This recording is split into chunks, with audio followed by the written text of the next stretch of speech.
My name is Milo Simpson, and this is my presentation for Experiment 1, What's in the Water. So some background on this experiment.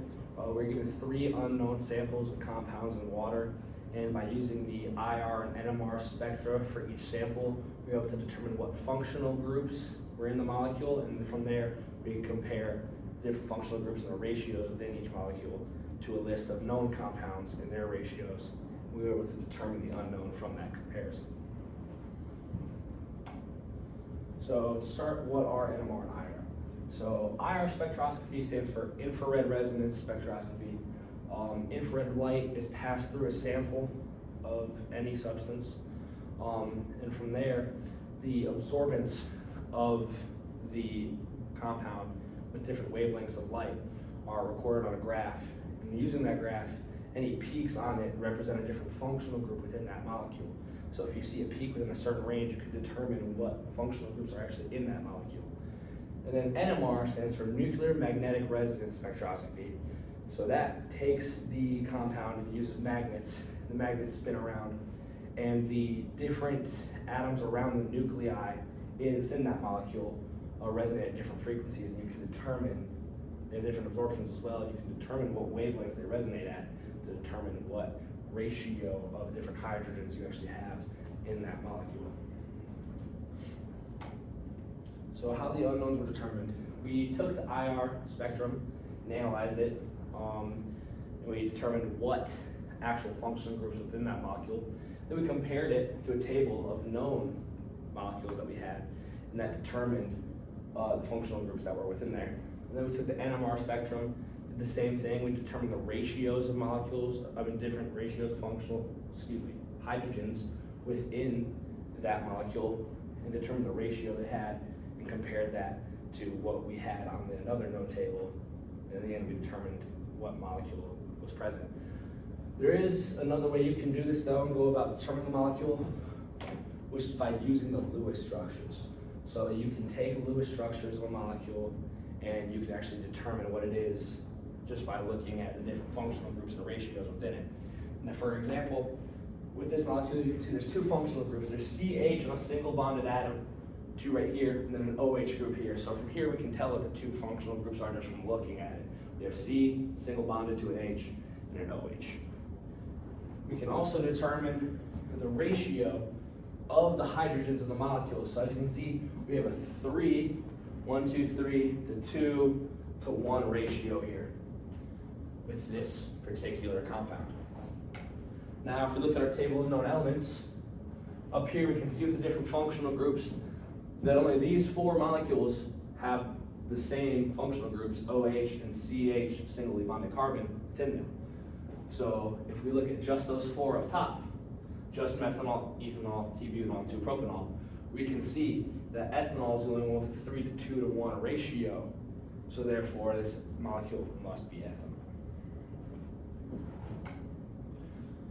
Another way you can do it is by comparing the IR and NMR graphs as well. So these are the ranges for different functional groups within the infrared spectroscopy spectra. As you can see, 3,500 to 3,100 is going to be your OH. CH on a benzene ring is 3,150, to 3,000. There's a little bit of overlap between CH on a benzene ring and CH on a singly bonded carbon. CH on a singly bonded carbon is about 3,010 to about 2,800. And then C double bond O is going to be 1,750 to 1,650. CCl 850 to 600, and CBr 650 to 550. So taking a look at our first sample, sample 02166, we can see that we have a peak within the CH on a benzene ring here at 3,019, and this peak in the CH singly bonded carbon of 2,921. So those are going to be our 2 functional groups within this molecule based off of the IR spectra.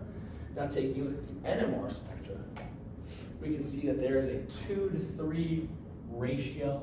So you have 1, and then when you even it out, 1.5 to 3, 2 to 3 ratio with those functional groups within the molecule.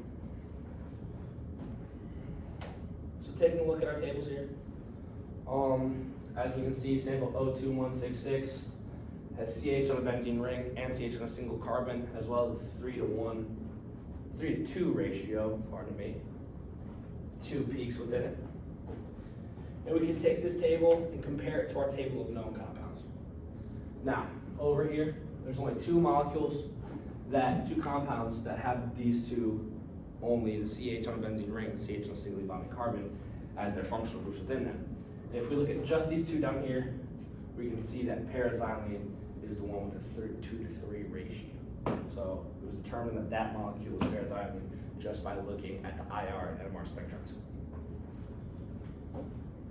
If we take a look in here, we can see, if we take a look at the molecule itself, we have the CH double bonded on a benzene ring here, and the C single bond to a carbon, and it is in fact in a 3 to 2 ratio.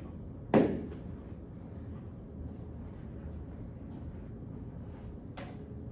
we take a look at our other sample, 79136, we can see we have that broad peak within the range for the OH bond for the functional group, as well as the CH on a singly bonded carbon right there as well. So those are going to be the 2 functional groups within this unknown.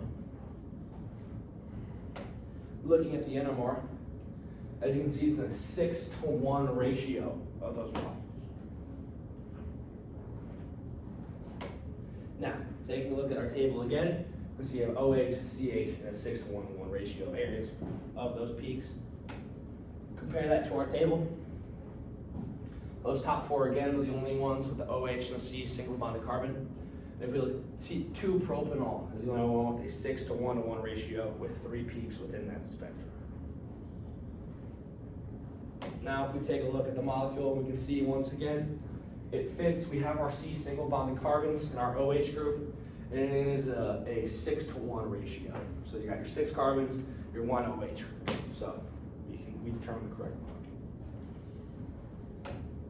So as I said, 02166 was determined to be paraxylene, 79136 determined to be 2-propanol based off of those spectrums that we had. So negative health effects of paraxylene cause dizziness, nausea, headaches upon ingestion, increased likeliness of leukemia and anemia as well, not ataxia, excuse me. It also causes muscle weakness, artery thickness, has a lot of strain on your heart and your cardiovascular system. As you can see, respiratory paralysis. In the environment, it doesn't actually have that many adverse effects. It very quickly dissipates once it releases into the atmosphere. The only time it kind of stays around is when it is in the water, which takes about 3 months for it to be taken out and broken down. So it's very harmful to humans and their health, but does not have a big environmental impact. 2-propanol is very similar with its effects, except that it's much more toxic to humans. It causes depression in the central nervous system, liver, kidneys, your bile system, and your cardiovascular as well. Causes ataxia, causes muscle irritation, as well as can even put you in a coma. And can really affect your mucous membranes as well. But just like paraxylene, it is very quickly broken down once it is released into the environment, into the atmosphere. It does not stick around long once it is released. So once again, not very many effects on the environment, but extremely toxic and very, very harmful to humans and their health. In conclusion, we use Lewis structures and IR and NMR spectra to determine the structure and makeup of different compounds that we did not know.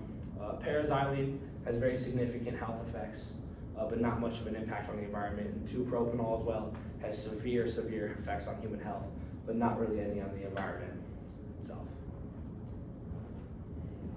And then here are my references I used to make